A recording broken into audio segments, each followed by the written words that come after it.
So I do have a disclosure. The topic that I'm going to be talking about, which is employment contracts, much of the material is published in the book that I edited, Radiology Business Practice, How to Succeed. And there's a chapter there by Julie Muroff, who is a contract negotiating lawyer who wrote the chapter, and some of the material I'll be presenting will be from that chapter. So what I'd like to do is start off with a poll. For those of you who were the first 50 to sign in Nearpod, you have the opportunity to answer this polling question. And the question is, what is the most important issue to you in the contract? And as you can see, there are some choices here, which are salary and benefits, job description, administrative support, academic time, no answer. So for those of you, please put in your answer, and then you'll have to hit submit in order for it to register the answers in the program. So this is a program called Nearpod that I'm using with the residents quite often for my lectures nowadays, because it's a little more interactive, and it also prevents everyone from using their cell phone for other purposes like texting their friends, etc. during my talk. So if you can't beat them, join them. That's how I felt. So as you can see, I can see the results coming in, and we have the anonymized name here of the 50 individuals. And thank you for those answers. I'm going to share the results of it. And what most people put, 35.1% said the salary and benefits. And the second most common answer was the job description. So we'll get into this in just a moment. So I want to focus, because the organizers asked me to talk about academic contracts, how to start the negotiations, what is fair game in the negotiations, and how to be an effective negotiator for an academic contract. And as most of you know, in academia, we tend to think of things in terms of the tripartite mission of clinical research and education. But in addition, there is that opportunity for leadership, which is sort of the fourth peg of the tripartite mission, and that is, how do you get ahead? So in that negotiation that you're going to be talking with the department chair or the division chief, I think you have to have a little bit of a sense of yourself as far as, where is my passion? Am I passionate about the clinical care? Am I passionate about doing research? Am I passionate about teaching? Am I passionate about being a leader in our field? And I will go into this in just a moment.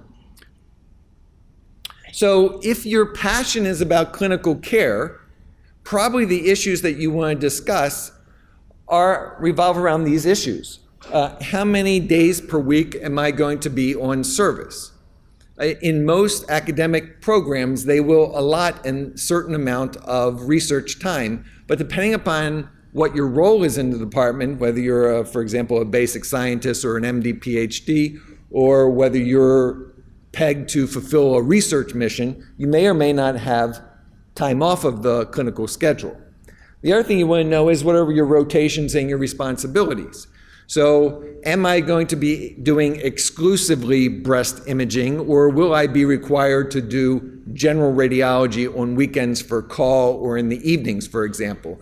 So you want to have clarity about what will my practice look like. You also want to know about your director, who is going to be the person that is going to be overseeing you. You may be interviewing with that person and know that, but you also want to get a little bit of the person's history as far as their philosophy of leadership. Will you be participating in multidisciplinary conferences? It's my experience early in my career that the most important thing that I did was really attend multidisciplinary conferences to understand what it is that the clinicians needed to know. And that drove my research interest. So early in my career, I was very involved in head and neck imaging, and particularly with the tumor board. And I kept hearing the same questions, is there cartilage involvement? Is there preepiglottic fat involvement? Is there prevertebral muscle? Is the carotid encased? Those clinical questions that you hear at multidisciplinary conference lead to the research projects that I subsequently do. How good is MR in predicting that the carotid is encased or invaded by tumor, for example? So you want to go and know whether you will be participating in that, or is that the division chief's responsibility and you're going to be merely a spectator. It would be good if there was a way for you to move into that role. Collaborations, you want to know how well does the radiology department get along with the breast surgeons? How well do they get along with the sports medicine people if you're going into MSK radiology? How well do they get along with the emergency room? And also, who will be your mentor? It is now the philosophy in most academic programs that your supervisor should not also be your mentor, that you should have some separation between the person who is sort of grading your performance and also making determination about whether you're going to stay in the division or not, versus someone who is your mentor, who is sort of guiding your career and trying to help you navigate. So those are the issues that would be discussed on the clinical side. If your passion is research, you want to make sure that you're getting research time. I remember when I interviewed with Greg Zorski at University of Maryland, I said, how many days a week of academic time will I get? He said 2. I said, that's awesome. He said, yeah, Saturday and Sunday. So you want to know what is the number, and as I said, depending upon what commitment your institution has towards research, that may or may not be negotiable. And you also want to know, how is that allocated? For a lot of people who want to do, for example, basic science or animal research, it's better to be able to do it in a clump of a week where you're dealing with the animals and implanting the tumor cells and scanning the animals, et cetera, rather than in blocks of, well, it's 1 day a week, that's how we give it out, as opposed to, no, you can work consistently for 4 weeks and then you'll have a whole week off. So how is that academic time allocated? You also want to know about pilot time, and this is particularly those people who are into the advanced modalities. If you have a new pulse sequence that you want to work on, or if you're trying to optimize a particular ultrasound technique, you want to be able to get on the scanners and have time to work that out.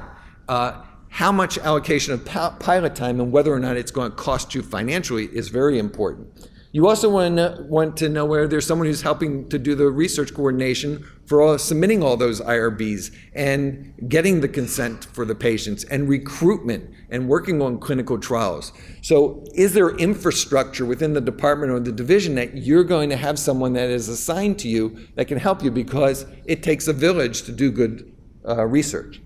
What funding mechanisms are there within the institution for initial grant support to get that pilot time or to purchase the mice or whatever equipment needs that you might have?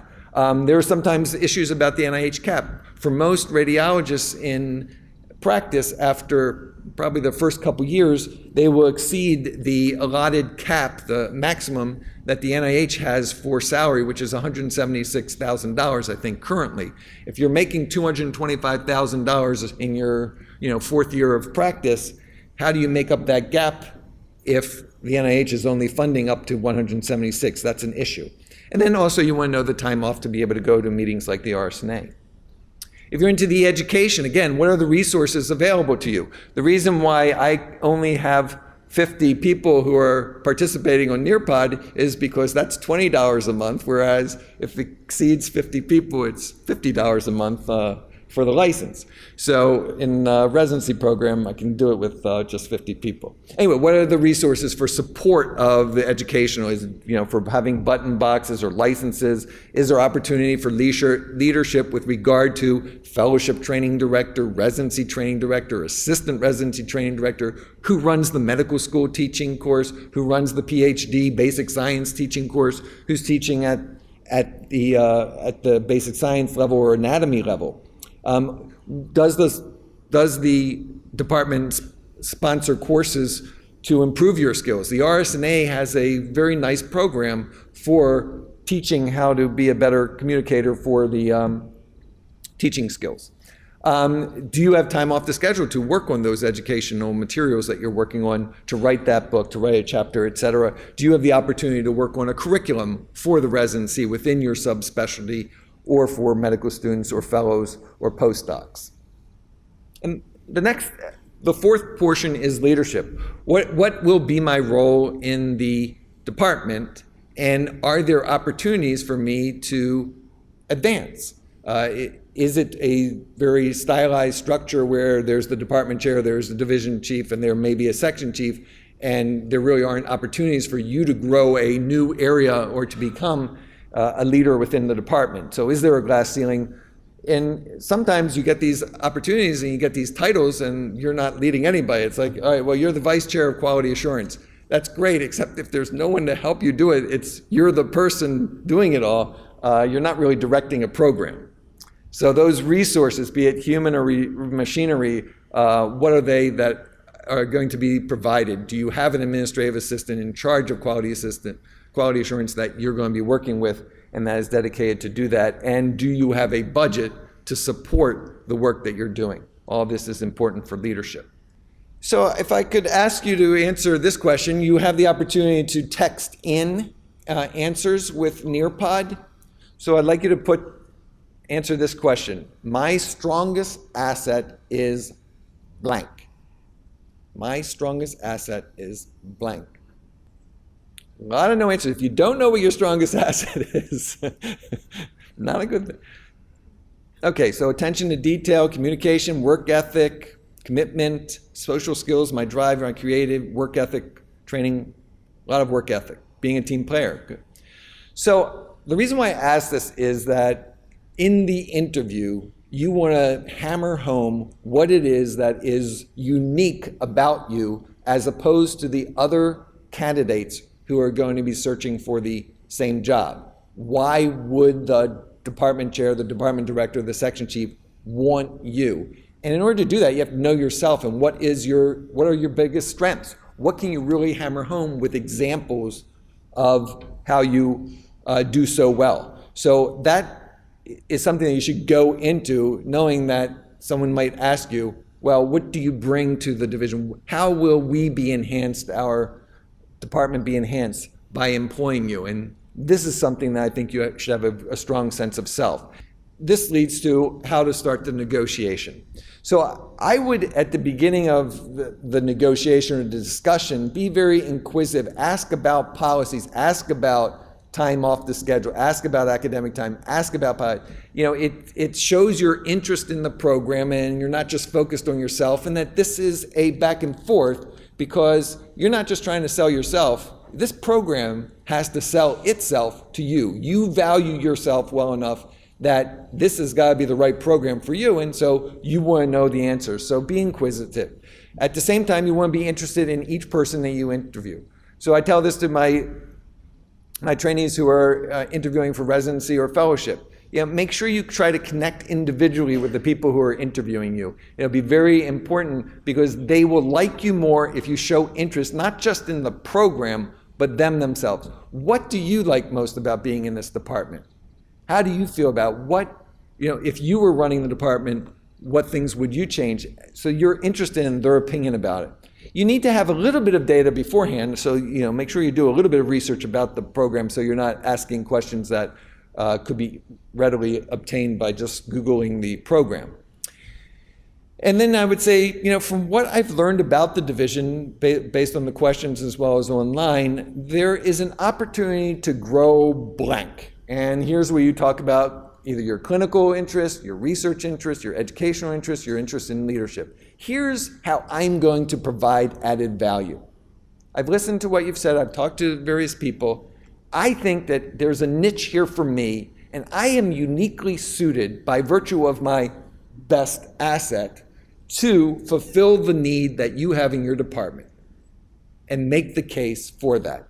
And if I am successful, here's what the department's going to look like with this amazing educational program that I would bring that has interactive internet, forget PowerPoint, whatever it might be, your program that you're trying to quote unquote sell. And everything's basically a selling point. So I think I'm the right person to help achieve this vision because these are my greatest assets. This is what I do best. This is what I'm passionate about.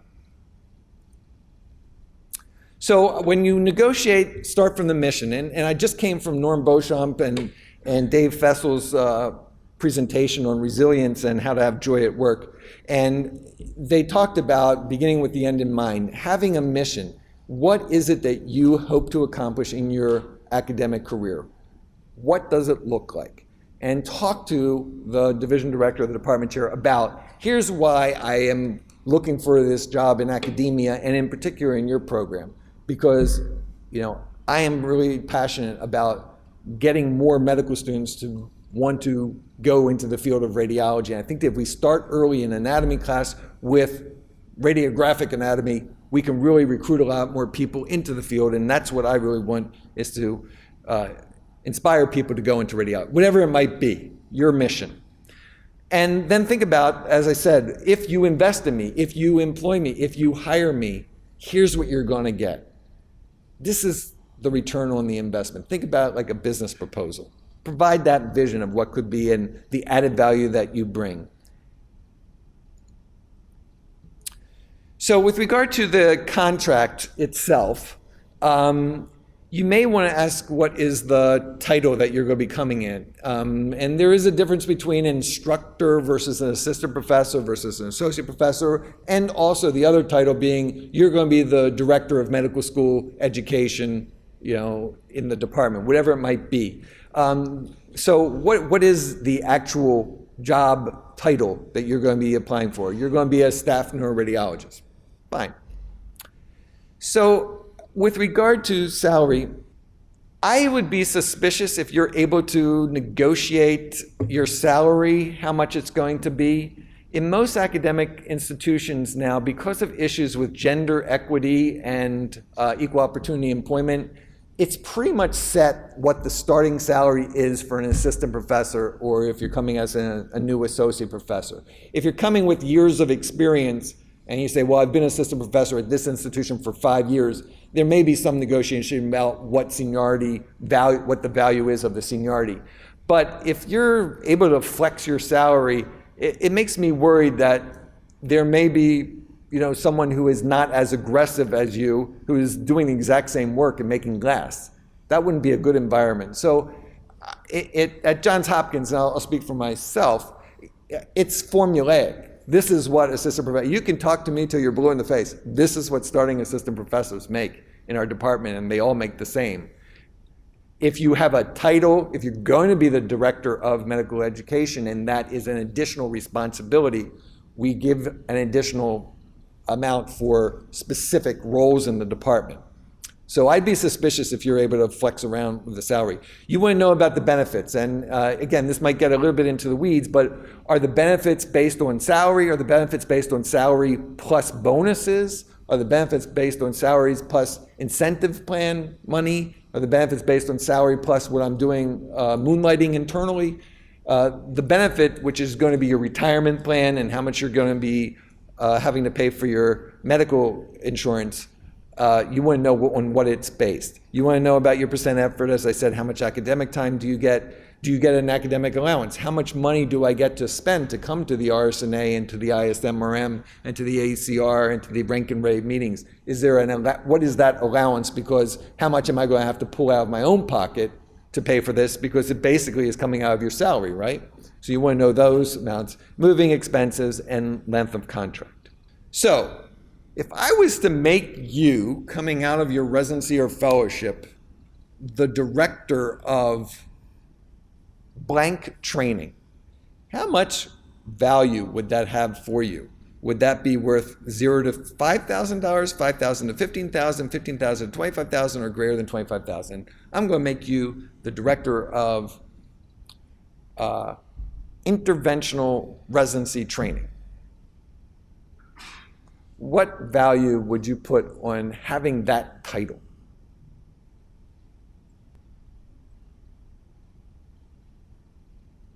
So we're somewhere in the BCD range, I think, on average here, which is somewhere between $5,000 and $15,000. So again, if you're going to be doing the work and not getting the title, then they don't value it as much. And if you do get that title, I think that if you are in charge of something, you should have additional compensation for being responsible for that program. How much does having a day off for academic time for you? For those of you who are interested in potentially writing or developing new PowerPoints and teaching techniques, etc., if I would say, all right, well, we can have you work 5 days a week, in which case you would make blank, or we can have you work 4 days a week with 1 day academic time. How much would that extra day off mean to you? How much less salary would you take for having to work only 4 days a week as opposed to 5 days a week? Would that be 0 to 10,000, 10,000, 25,000, 25 to 50,000, or greater than $50,000? To have a 4-day work week in which you have 1 day devoted to your academic work, assuming you're going to go into academia. So it looks like C, maybe B, let's see. So the most common is B, $10,000 to $25,000. So you can do the math. Let's say, that your salary is $200,000. If you work 5 days a week, that means 4 days a week, it would probably be $160,000, right? So 5 into 200,000 is $40,000 a day. Now you're only working 4 days a week, so it's $160,000. So is it worth $40,000 less salary to work 4 days a week?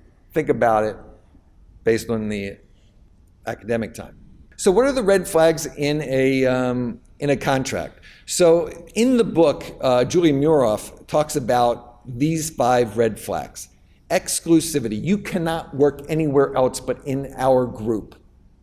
You cannot do moonlighting outside of Johns Hopkins. It's an exclusive contract to Johns Hopkins and only to Johns Hopkins, and there's no opportunity for you to. That's something that you want to look at that contract. Non-compete. So non-compete means that when you leave, you have some restrictions on where you can practice medicine in radiology within a certain geographic distribution. So this is a little bit more common in other specialties than radiology. But for Johns Hopkins, if you build a great uterine fibroid embolization program, and then you want to go and take it into private practice, 5 miles from where you just built it in Johns Hopkins, we would exercise a non-compete and say, no, you're not allowed to do that because you're stealing from Johns Hopkins work. We gave you all this, provided you all this notoriety and resources and everything to build the practice. Now you're going to take it outside and compete directly with us. That's not allowable. So those are what you want to look at. The non-compete clauses, what the restrictions are geographically. Termination with or without cause. Can you just be, well, that's very, without reason be terminated? Or do they have to have a reason for you to be terminated? 5 minutes. So termination with or without cause, you want to look at that. Co-termination of rights. Once you're no longer at being able to work at Johns Hopkins, you can't work at any of the hospitals associated with Johns Hopkins. That would be what this is talking about, co-termination of rights. And then protection, obviously, against personal assets. That if you are sued, that your personal assets will not be in jeopardy. What I would say one of the red flags is if you're given only a 1-year contract, that's not very much of a commitment. It's very hard for you to establish yourself in 1 year. So most of our initial contracts are for 3 years. If there's no description of a mentorship program for junior faculty, it's really important. Mentorship, when you start out, is very important. And if they're not willing to give you any resources as far as administrative help, pilot money, time on the scanners, on the magnets, et cetera, that would be a red flag from my standpoint.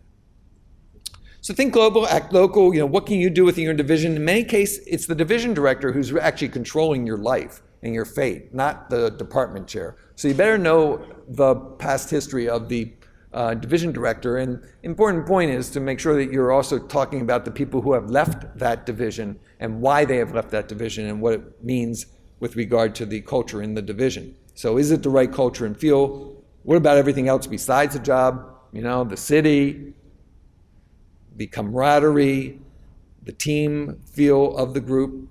And if you have oral agreements with your division chief that's not written in your contract, I would try to send an email of confirmation. Did I get this right? I thought I heard you say that that the division's going to provide time on the magnet at their own cost, et cetera. Did I get that right? And just memorialize that in an email. And then what is your best alternative to a negotiated agreement? Mentorship is very important. When you have good mentorship, you have a higher rate of publications, you have a higher rate of grants that are funded, you have a higher satisfaction rate, and you have higher faculty retention. So you should ask in the department, in an academic department, what is the mentorship program for junior faculty? So at the end of the job interview, you want to close it, and you want to leave them with a good, solid impression at the end. Here's the vision. If you remember anything about me, it should be that I'm the person who has in the past written papers all about oncology and prostate ultrasound, and I could build this prostate ultrasound program and perform the biopsies in a way that will lead this institution to be the #1 in the country, whatever it may be. And here's why this job, I find, is ideally suited to me.